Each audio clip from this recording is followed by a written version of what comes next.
Assalamualaikum warahmatullahi wabarakatuh.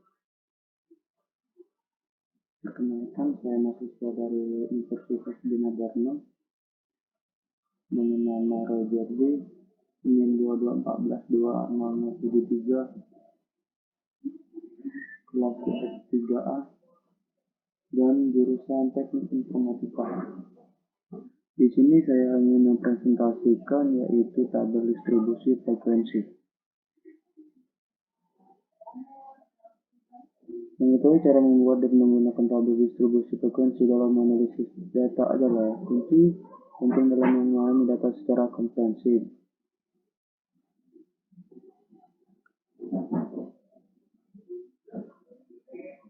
Pengertian tabel distribusi frekuensi. Tabel distribusi frekuensi adalah alat yang digunakan untuk mengorganisasi dan menyajikan data dalam bentuk yang teratur, sehingga memudahkan analisis dan pemahaman data. Langkah-langkah pembuatan tabel distribusi frekuensi, yaitu ada 4. Dan yang pertama yaitu mengidentifikasi tentang nilai data yang akan dianalisis. Dan yang kedua, membuat interval atau interval kelas yang sesuai. Dan yang ketiga, menghitung frekuensi untuk masing-masing interval kelas. 4. Menyusun dan menyajikan data dalam bentuk tabel.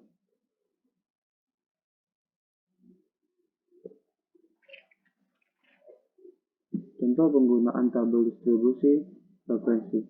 Sebagai contoh, tabel distribusi frekuensi dapat digunakan dalam analisis data penjualan untuk mengidentifikasi rentang angka penjualan yang paling umum. Keuntungan penggunaan tabel distribusi frekuensi yaitu ada 3. Yang pertama, organisasi data. Tabel distribusi frekuensi membuat data menjadi lebih teratur, sehingga mudah dibaca dan dipahami. Untuk tabel distribusi frekuensi membuat data menjadi lebih teratur. Ia menyajikan data yang lebih teratur dan bisa mudah dipahami oleh operator atau pengguna. Dan yang kedua, identifikasi pola.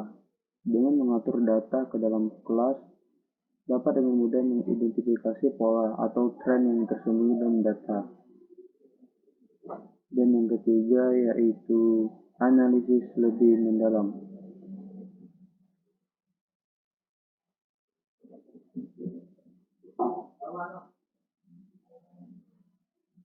Analisis lebih mendalam tabel distribusi frekuensi memungkinkan kita untuk menjalankan berbagai analisis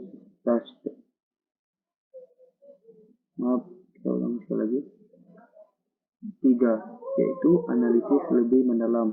Tabel distribusi frekuensi memungkinkan kita untuk menjalankan berbagai analisis statistik yang lebih lanjut. Penamaan analisis dari tabel distribusi frekuensi.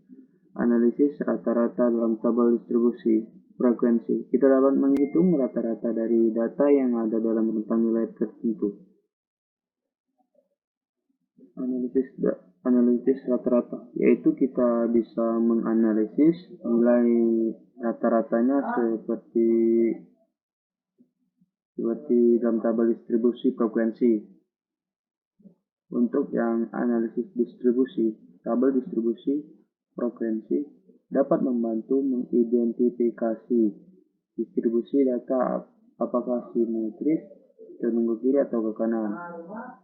Analisis distribusi ini lebih tahu cara mengetahuinya. Dapat dilihat dari tabel distribusi. Dia bisa dilihat dari condong ke kiri atau ke kanan. Dia lebih merata.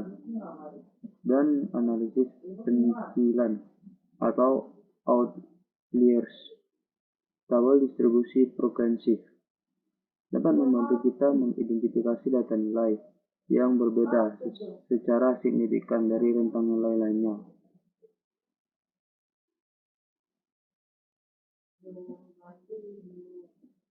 Kesimpulannya, tabel Distribusi frekuensi adalah alat yang sangat berguna dalam analisis data. Dengan mengidentifikasi rentang nilai, membuat tabel, dan menganalisis data, kita dapat mendapatkan wawasan yang lebih mendalam tentang data yang kita miliki.